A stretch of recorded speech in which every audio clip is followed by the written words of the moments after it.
What's up, B Squad? It is your boy JB, and we are here today just to talk about the Traitors USA that is streaming on Peacock currently. So we're up to episode 4 of the Traitors USA.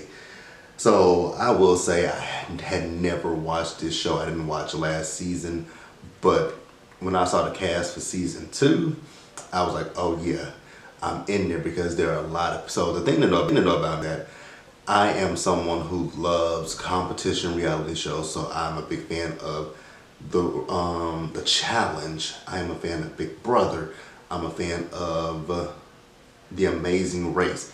I've never really watched Survivor, but I do know this premise of Survivor. I've never watched RuPaul's Drag Race. But when I saw there were two people that I absolutely love and are from Big Brother, when I saw that they were a part of the cast this season, I was like, oh yeah, we definitely have to watch this season. So I was like, okay, cool. So we're gonna check it out. Now I do know about season 1. I do know who won season 1, and the reason why I know who won season 1 is because that person went on to be on Big Brother this past summer, and they talked about her winning the Traitors. So that's how I know who won last season of the Traitors. But this season, I will say so far, I'm enjoying it. If you guys are not, like I said, I would suggest you guys go watch it. It's a really good show. It's fun. It's interesting to see how these people are playing. I will say that I don't know so far that they're doing the best job. That is the faithful. So it's a situation of the faithfuls versus the traitors, right? So each week they're trying to figure out who the traitors are. Currently there are 3 traitors in the game. One is Phaedra Parks from former Real Housewives of Atlanta, currently married to Madison. And then there's a guy named Dan Giesling. He is most known for being on Big Brother. He played a fantastic game on Big Brother. So a little bit about Dan is Dan played season 10 of Big Brother. He went to the final 2 and he ended up winning season 10 of Big Brother. Then he came back and played Big Brother 14. So he came back in Big Brother 14 as a coach, right? So he was coaching the new house guest that season. But it got to a point where the coaches, it was he, Janelle, a girl named Brittany, and a guy named Mike Boogie. They were given an opportunity to come back into the game. So they did a reset. They reset the game, and the coaches then became players. So when the coaches became players, Dan, he played phenomenally that season. There's a big, if you guys go on YouTube, you guys can Google it, you guys can YouTube it. It's called Dan's Funeral. Go watch that. Because he was actually on his way out pretty much, but he saved himself, and Dan made it to the final 2 that season. Now, he did not win season 14, but he was the runner-up. And we haven't saw Dan since then. And then there's another young lady. Now, again, I'm not familiar with Survivor like that, but there's a girl named Poverty there. I know she's a winner of Survivor. And then there's another Survivor contestant who also won. Her name is Sandra. We got CT from the challenge, Trishelle from the challenge. You got Housewives galore. You got Larsa Pippen from Miami. You got Phaedra Parks, formerly Real Housewives of Atlanta. And then you got Sheree Whitfield from Atlanta. You got MJ from Shaws of Sunset, former Shaws of Sunset. That doesn't come on anymore. You got, who else? Tamra from OC, who I'm not a fan of. You have Bergie. I don't know where Bergie. I think Bergie's from Love Island. I could be wrong. You guys can correct me. You had Maxim Smirkowski from Dancing with the Stars. Ekin-Su, I don't know where Ekin-Su comes from. You had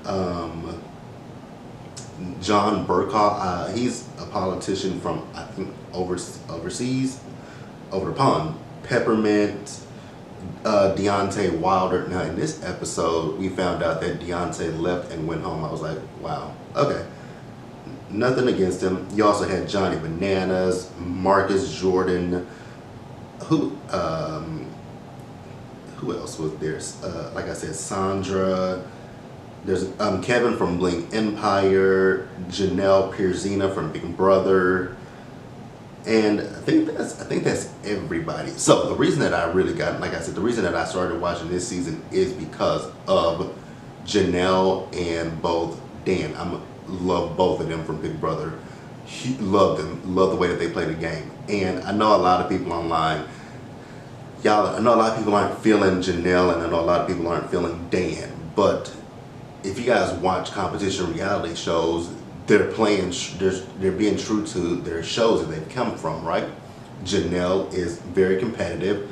She was a comp queen. So let me go down the line of Janelle. Janelle was on Big Brother 6. She came, each time in the earlier seasons, Janelle almost won. She played Big Brother 6. She made it to the final 3. But she didn't get taken to the final 2 because they knew if they took her to the final 2, they would have, it was Maggie and Yvette. Ugh. But they knew if they took her to the final 2, they would have lost. Then Big Brother 7, which is the first All-Star season, she made it to the final 3 again. And it was between she, Erica, and Mike Boogie. Oh God, and Mike Boogie ended up winning season 7. Erica really should have took Janelle in hindsight. Shit, you were gonna lose either way it went. Or was it Mike that won the final HOH? I don't remember. I can't remember. But I thought it was Erica. But I don't remember. But so yeah, Janelle has made it to the final 3 twice. Then the last 2 times, when she came back and played as a coach, but then entered the game, they got rid of her because she is a competition beast, right? She has, I know her record has now been beat in the most competition wins because she was that girl. Then she came back and played in the second All-Star season, and I don't even want to discuss that season ever again, but hey, it is what it is. So yeah, that's why I started watching Traitors, because of Janelle and Dan. I will say, watching Traitors and watching Phaedra is hard for me because I don't see it for Phaedra. I don't really like Phaedra. I think Phaedra is a liar and a hypocrite, but it suits her, right? Because that's who she is, a traitor. It suits her. At this point in the game, no one suspects Phaedra as a traitor, and it's very interesting to me that no one suspects her. People are suspecting Dan and people are suspecting Poverty, but no one is suspecting Phaedra. And what Poverty did in this week's episode, she kind of threw Phaedra under the bus, and I wasn't at all upset, shocked, surprised, anything of the sort. I thought it was a good move. It's like people are starting to come at me. People think I'm the traitor, which I am, but let me throw, them off my scent. That's kind of what happens in the world of Survivor and Big Brother. You don't want people to come after you, and when you don't want people to come after you, you throw the ball towards someone else. You throw someone else under the bus. Now, do I think they should underestimate Phaedra? Absolutely not. The woman, like I said, she's a liar. She's cunning. She's a lot of things. So I don't feel that they should underestimate Phaedra. I really don't.